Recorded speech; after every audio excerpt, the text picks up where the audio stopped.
BBC Sounds. Music, radio, podcasts.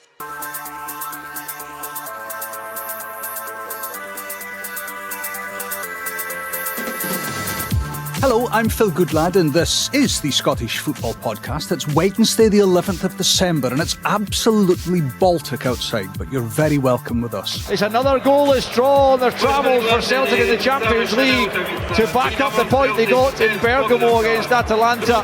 This was a different game altogether, but it's the same outcome. 0-0 in Zagreb. What does Celtic's draw with Dinamo mean for their men's Champions League ambitions? You're in the Champions League and you get a clean sheet and take a point away from home and you're not very happy, then that shows you how much and how far the group is progressing, or the team is. And with one huge Champions League clash out the way, we look ahead to another for Celtic, the women's team this time, giving the illustrious Real Madrid a frosty welcome to Scotland.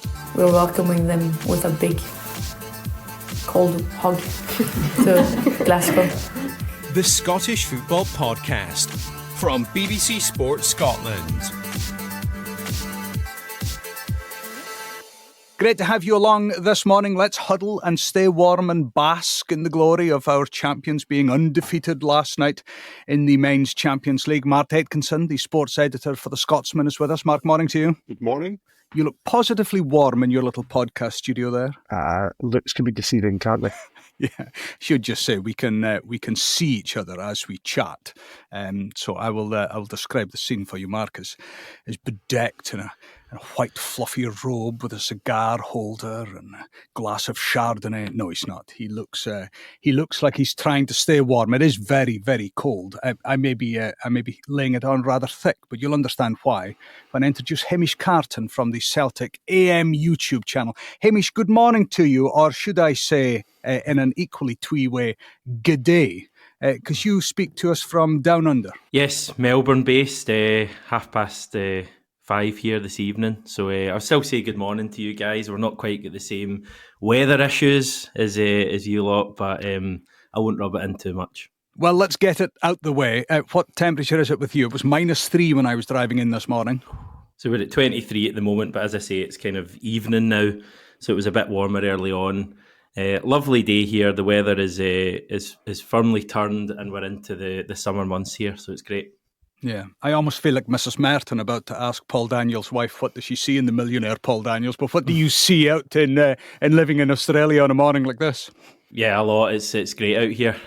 Loving it. The weather is the obvious thing. It makes a big difference to your mood, I've found generally. But loads to do out here. It's a long way away, but once you get out here, it's great, and been here for 18 months now, so well Good. Settled into Aussie life. Well, listen, affecting your mood and keeping you warm as well is your team in Europe. There's a headline that's floating around this morning that I was speaking on Good Morning Scotland earlier doing the paper review, and I had to ask Gary and Laura what it meant. It was next to a picture of Brendan Rodgers with his face in his hand, and the headline was "Droopy Drawers." And I was reading that, and I must have read that 7 times, and I just didn't understand. It was on the back page of the Daily Record this morning until I think it was Gary pointed out, well, they drew, so the droopy drawers, and they're disappointed with the draw. And then it suddenly struck me that headline is probably the biggest mark of how far Celtic have come on this season as a Champions League force, Hamish, when they can draw 0-0 away from home and it be almost deemed as a disappointment by the papers. Yeah, I think even, the game last night, the way Dinamo Zagreb approached the game and the respect they showed to Celtic, I think, for me, showed how far Celtic have come.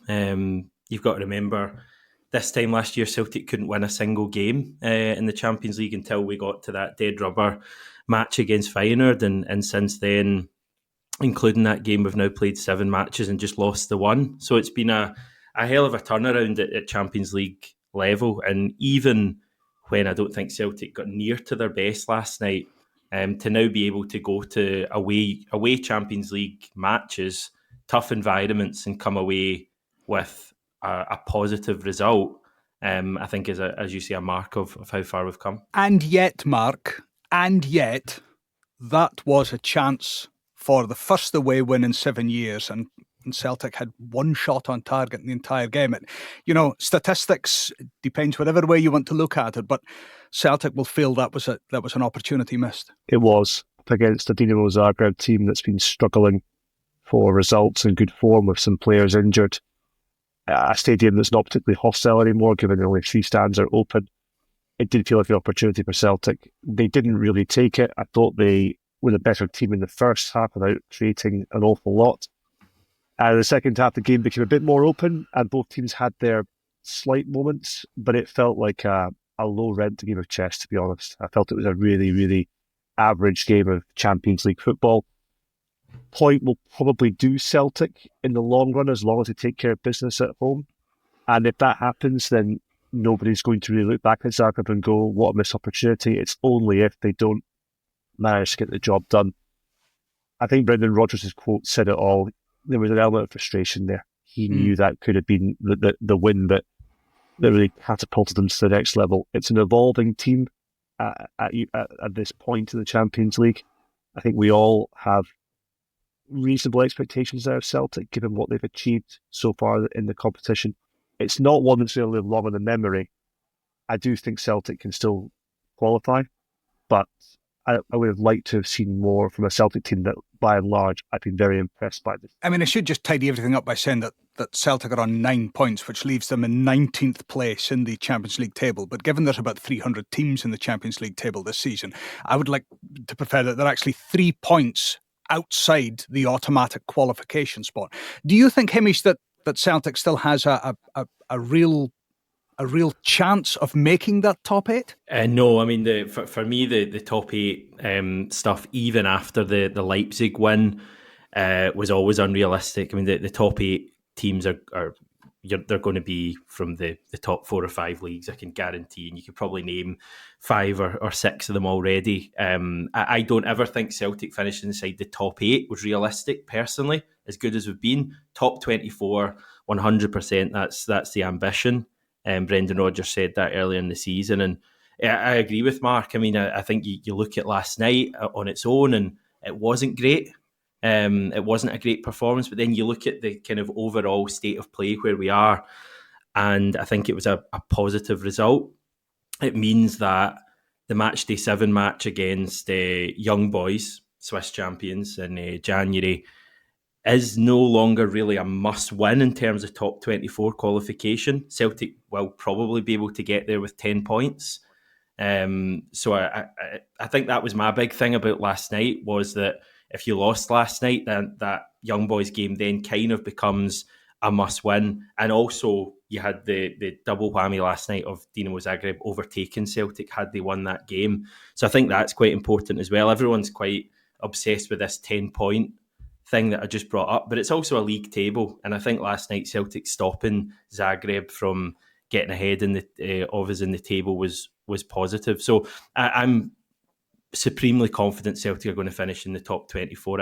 I think a draw against Young Boys will do it, and I think the team will probably win that game. Mark, when you look at the options that Celtic had on the bench last night, does that almost fuel the sense of disappointment that they didn't get the breakthrough in that second half? And look at Addy Engels, McCowan, Adamida, Forrest, all coming on. We maybe thought that they would have a bigger impact than they did. I'm just wondering whether those players coming off the bench, was that the right call? Or maybe should 1 or 2 of them have started? I didn't have any quibbles with Brendan Rodgers' team.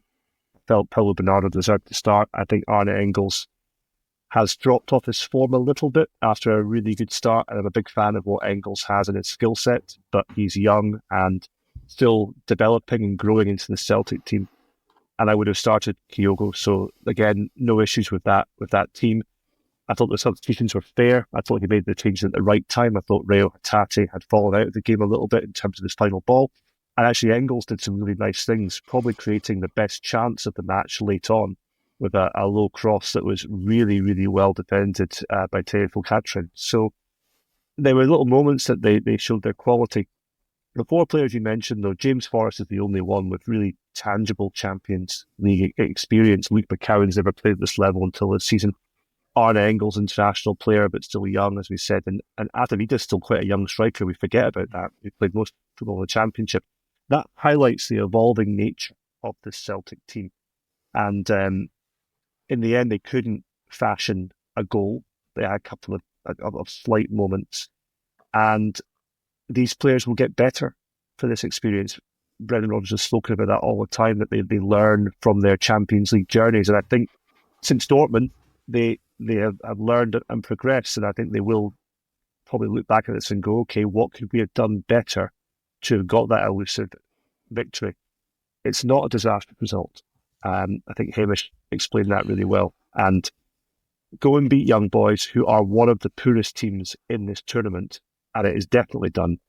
A draw, you'd be unlucky not to get through on that number of points. We'll know more after tonight. We'll look at the table after tonight. Everyone will played 6 games. And we'll know more about Young Boys. They play Stuttgart this evening. I'm not sure Celtic got that much to fear from the Swiss side. Hamish, can I just ask you, as somebody who watched the game on the other side of the world and probably would have been as shell-shocked as the rest of us at the fact that they lost 7 goals in Dortmund. Pat Bonner on the 9 last night was saying that actually when we look back at Celtic's evolution in the Champions League this season, it all goes back to that night. And how if you'd have said the morning after you get rattled by 7 goals by Dortmund, that actually you will then improve and go on a 5-game unbeaten run, you'd have been thinking, well, there's just no way that that's the case. But you know, who are we to argue with Pat Bonner, who's done it and seen it all with Celtic? Is there a feeling within the Celtic fan group that actually, yes, the horrific nature of that game has actually benefited the team? Yeah, I would say so.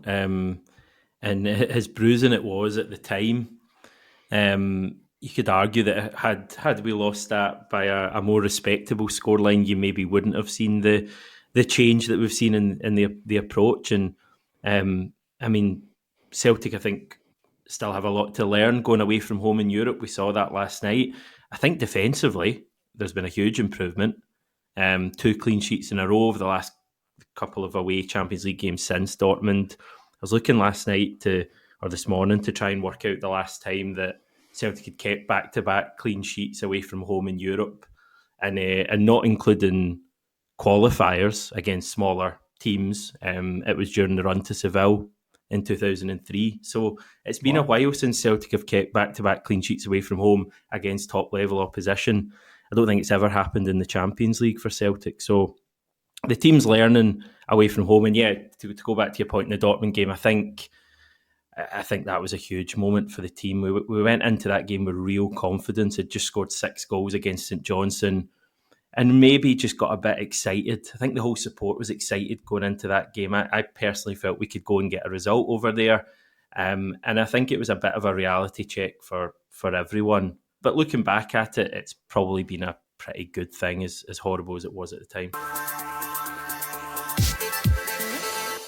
Well, Champions League games are clearly like buses. You wait for a long time and then 2 arrive at once. Because after the men's team drew last night, this evening, it's the turn of Celtic's women's side. They turn their attention to the competition. They welcome Real Madrid with a cold hug. We're living the dream. But yeah, obviously it's going to be nice to welcome Real Madrid to Glasgow and the beautiful weather and the beautiful pitch. So it's going to be a great experience and a great game. Madrid is a bit warmer climate than here, but when it comes to football, all teams is always going to go in to try to, perform well, play well, and try to win the game. So I'm not thinking that obviously like we can highlight that as this is our home ground. We're used to this climate and we're used to the pitch, but it's a game, and no matter where you play, you always want to do your best. So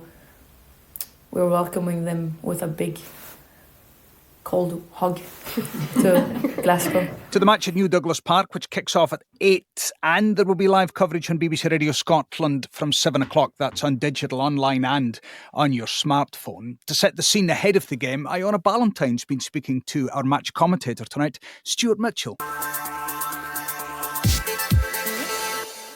Stuart, Celtic's 5th game of the Women's Champions League group stage, Real Madrid at home. What are you expecting from this one? I'm expecting it to be exciting. Elena Sariku said after the Chelsea match that she wants to set Celtic up, going all out to try and get points and kind of sign off on a bit of a high. So Real Madrid, it's always a big name. match it along with Celtic becomes an even bigger tie. And I think it'll be a really exciting night, and hopefully Celtic can play with a little bit of weight off their shoulders and maybe go and enjoy it a little bit more with no pressure and try and claim a big scalp. The thing is, the last time these two sides met, Real Madrid won 4-0, but Celtic did put in a really good show that night, didn't they? Yeah, and I think they've put in a good show throughout the 4 games so far. One of the things about Real Madrid is that they don't travel as well as they've been playing at home. They've obviously had the game against Chelsea where they lost, and then 20 gave them a little bit of a scare, so it'd be interesting to see if Celtic can do that. I think it will also be interesting to see how Real Madrid's set up, because are they happy to have advanced? Do they still want to keep that pressure on Chelsea? So they've got a lot of quality in their squad. They can rotate it when they like to. There's goals throughout it as well. So I think that really makes it exciting and quite intriguing to what might happen. How much do you think this campaign's been a learning curve for Celtic, and especially seeing them develop over these games and actually seeing how they handle these big games against these huge teams? I think it was always going to be a learning curve, wasn't it? And from Scottish terms, of the way the Champions League has changed in recent seasons, it was always going to take a bit of adjustment there. And Celtic too, coming off the high of winning the SWPL last season, it's another massive step to then go into the level of Champions League quality teams and try and compete while fighting on the domestic front as well. We've got the Scottish Cup that's just taken place at the weekend, and Celtic have got a pretty big draw with Glasgow City coming up in that one too. So it just shows you how the focus has to be across so many different competitions. But they've adjusted well. It's always going to be a bit built in. You're going to have to start with a foundation and then look at what you can learn from those matches and the quality of the other teams, and then look to build on that in the seasons ahead. I think not only Celtic will have learned from it, I think possibly Rangers and Glasgow City watching too. And something we want going forward is to see the Scottish teams in the group stage of the Champions League as much as possible and really put the domestic game on the map throughout Europe.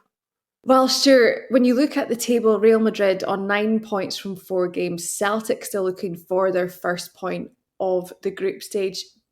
Can you see them getting anything from Real Madrid? And then obviously their last game against Twente. I think it's not impossible. I think there's maybe a change in mentality that will come from these next 2 games, and they should take a lot of confidence from the performances they put in against Chelsea. They take a massive bit of confidence from the fact that they were able to get on the score sheet at Celtic Park, which was a massive moment, and just try and use that going into the game against Real Madrid.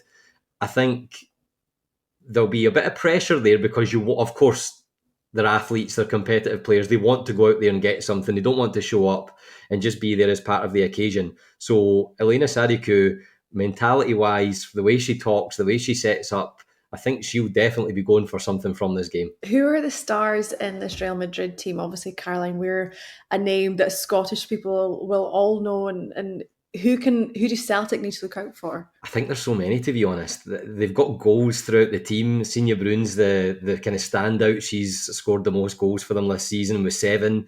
Caroline Weir, we've got to mention her. Of course, the homegrown influence there will have her eyes on Caroline Weir if she plays and pulling the strings. And of course, she's got the kind of international disappointment that she want to put behind her from not qualifying with Scotland for the Euros. So there'll be a big focus on the domestic side of what she does with Real Madrid. They've got so much quality to kind of rotate as well. Redondo, Caicedo, there's so many big game players in there, and I think that's going to make it even more difficult for Celtic. But they've got their own. Amy Gallagher, we've maybe not seen the best of her this season. Murphy Agnew's already made an impact with scoring the goal against Chelsea, and Saoirse Noonan is on fire domestically as well, scoring goals for fun. And I think she's one that's kind of settled a bit into New Douglas Park in Hamilton recently since Celtic made the switch too. So I think there's a lot to watch in the quality and attack from both teams. When you mention those players, it's quite incredible to think, even when you look at someone like Emma Lawton playing for Partick Thistle not that long ago, and now here she is on a Wednesday night playing Real Madrid in the Women's Champions League. It's difficult for a player like that even to put that into words of what that means and what that does for you. Yeah, I mean, personally, I couldn't even imagine like just how much a change it is for her, but I think it's brilliant and incredible for the influence that will give to other players in the SWPL, and maybe players that haven't even quite made that level yet and are still looking at a future career and what really could be done. I mean, Emma Lawton just stepped into Brian Graham's Partick Thistle team with the mentality that the Partick Thistle team have always had. She put in big performances. She grew to be a standout and obviously caught the eye of many people who were attracted in signing her. And when she plays for Celtic, she doesn't look out of place. It's like she's been there for so long. She fits in. She has the mentality of a Celtic player, and she has no fear. And I think there'll be a lot of players that can take that same sort of mindset from a young Emma Lawton in the game against Real Madrid. The Scottish Football Podcast from BBC Sports Scotland. Celtic then going into this one looking for their first points of the season. Hamish, from a Celtic fan's point of view, how much focus, how much interest are you placing on Celtic's odyssey, if you like, in the Women's Champions League? I think it's been great for them for the team to qualify for the group stage of the Women's Champions League for the first time. It's clearly been a big objective at the club for a number of years, and Celtic have just gradually been ticking off the objectives, winning the cup, our first ever silverware, winning the league last season, and now qualifying for the Champions League, which is a great achievement. It's difficult for the team, really difficult, because you're just going up against a whole different level of opposition, and I think we've had a pretty tough group as well, with clearly Chelsea are one of the top teams around, with world-class stars, and Real Madrid are pretty similar. So it's been tough. I think it's been good for the club having the Chelsea game at Celtic Park, getting a decent enough crowd for that. Maybe you would hope for a better crowd personally, given that it was the big moment for the team playing at this level at Celtic Park. Obviously tonight's at Hamilton, but you don't hold out much hope for the team at this level because there is just such a gulf, but hopefully they can just be learning so much from these matches so that eventually they can try and bridge the gap. It is difficult, Mark, because you take a look at the table and Celtic have no points from their matches so far, and up against Real Madrid tonight, and there's almost an inevitability of what will happen on the park. But I guess it's those incremental gains of just playing at this level that will stand Celtic in good stead for further cracks at the Women's Champions League. Absolutely. This is the first time they've been at this level, and their group is very tough. I think they probably played 20 at the wrong time. I think if they'd had 20 at home, maybe as a match day 3 match, they could have had a bit more of a sort of foundation to build upon. Chelsea and Real Madrid are on different levels. I mean, seriously different levels to where Celtic are right now. Elena Sadiku sort of touched upon it yesterday, saying, "Look, it would be great if we could maybe even pinch a point in this campaign." I think they'd be doing well even to do that. The goal for Celtic now is to get back to this level next season and then be in a position to kick on from there. They are a little behind in the domestic table. They've lost 2 matches on the back of Champions League games, which shows how difficult it is for a team to deal with that kind of challenge that they face on multiple levels going back into domestic football. And you'd expect them hopefully to kick on once this campaign is over and flourish from there. They're an ambitious women's team, and they really want to cement themselves as Scotland's top dogs. And what they're being exposed to right now will no doubt help them in that. Guys, we'll leave it there. Thank you very much indeed, Matt Atkinson, the sports editor for The Scotsman, Hamish Carton from the Celtic AM YouTube channel. Hamish, just before I let you go, what happens now down under at 7 o'clock at night for you? Good question. It's been a busy old day with lots of different interviews and chat after the game. So put the feet up, enjoy my evening and get a good night's sleep. I didn't get that last night. And all with just a T-shirt being worn down under fire this morning. Whereas, Mark, you and I wrapped up like men of the north, which is probably the best way to describe it. We're just simply keeping warm. Not that we're jealous, Hamish, of you at all. Answers on a postcard to the most hated man in Scotland this morning, courtesy of the Scottish Football Daily Podcast. Listen, thank you indeed as well to Iona Ballantyne and to Stuart Mitchell, our match commentator tonight. Remember, Celtic against Real Madrid in the Women's Champions League on digital, online and on your smartphone. BBC Radio Scotland, 7 o'clock tonight. If that's not enough, Hearts against Glasgow City. A crucial clash at the top of the SWPL. That's live on BBC Alaba from just before 7:30. Remember, BBC Sounds is where you'll find the latest edition of the Scottish Daily Football Podcast. Download it or have your push notifications turned on to your phone, which means that when we drop, you'll get a notification to say that it's with you. For now, I'm Phil Goodlad. Enjoy the beautiful game, stay warm, and we'll speak again soon. Just a quick reminder, the Behind the Goals podcast is available every Tuesday with me, Rachel Corsey, and me, Leanne Crichton. It's your one-stop shop for our take on everything that's happening in the world of football. Just head to BBC Sounds or wherever you get your podcasts and search for Behind the Goals.